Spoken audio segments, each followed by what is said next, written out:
سے واقف ہیں، ان کو معلوم ہے کہ قرآن بار بار کہتا ہے محمد کا معجزہ یوں تو بے شمار واقعات ہوں گے، لیکن اصل معجزہ صرف اور صرف قرآن ہے۔ اسی کو پیش کیا گیا کہ یہی ہے، آؤ مقابلہ کر لو۔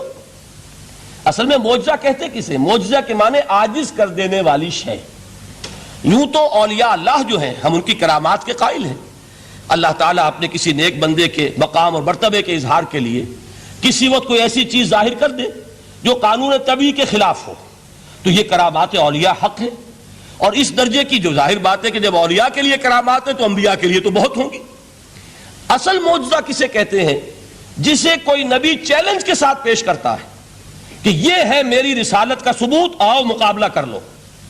حضرت موسیٰ علیہ السلام کے جو اصل معجزے تھے وہ دو تھے، ایک عصا جس کا کہ مقابلہ کیا، آپ کو معلوم ہے کہ فرعون نے تمام جو جادوگر تھے پورے مملکت کے انہیں جمع کیا اور مقابلہ کیا۔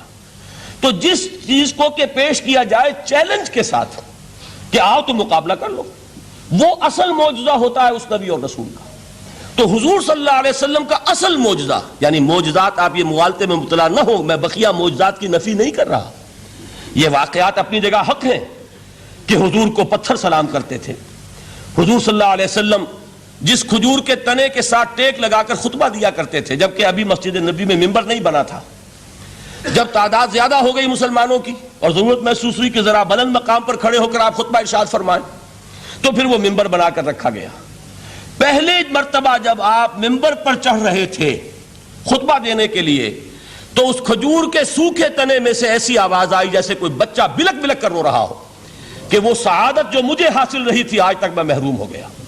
تو یہ انبیاء کا مقام ہے۔ مولانا روم نے اسی لیے کہا ہے کہ فلسفی کو منکر حنانہ است، از حواس انبیاء بیگانہ است۔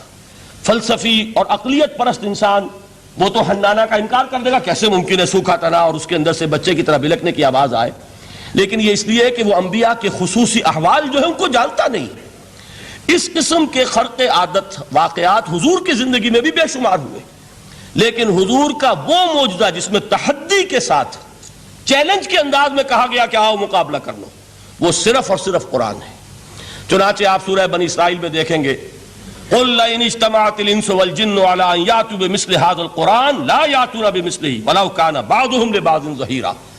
اے نبی چیلنج کر دیجئے، اگر تمام انسان اور تمام جن مل کر یہ چاہیں کہ اس قرآن جیسی کوئی تصنیف کر دیں، تو چاہے وہ ایک دوسرے کا کتنی بھی اس میں مدد کریں اور تعاون کریں، وہ ہرگز قرآن جیسی کتاب تصنیف نہیں کر سکتے۔ اس سے آگے بڑھ کر یہ بات کہی گئی، اچھا پورا قرآن نہیں لا سکتے، اس قرآن کی طرح کی 10 صورتیں ہی تصنیف کر لو۔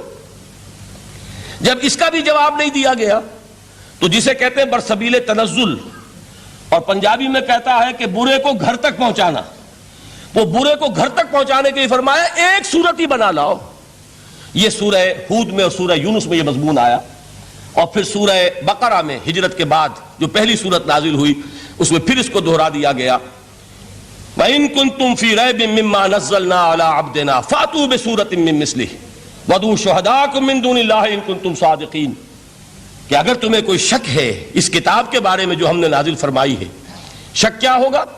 شک اسی بات میں ہوگا کہ شاید یہ محمد کا اپنا کلام ہے صلی اللہ علیہ وسلم، یا کوئی اور انسان ہے جو انہیں سکھا پڑھا رہا ہے۔ اگر تمہیں اس نوعیت کا کوئی شک ہے تو اس جیسی ایک سورت بنا لاؤ، فَأْتُوا بِسُورَةٍ مِّن مِّثْلِهِ۔ اور نوٹ کیجئے گا سورۃ العصر بھی سورت ہے، سورۃ الکوثر بھی سورت ہے،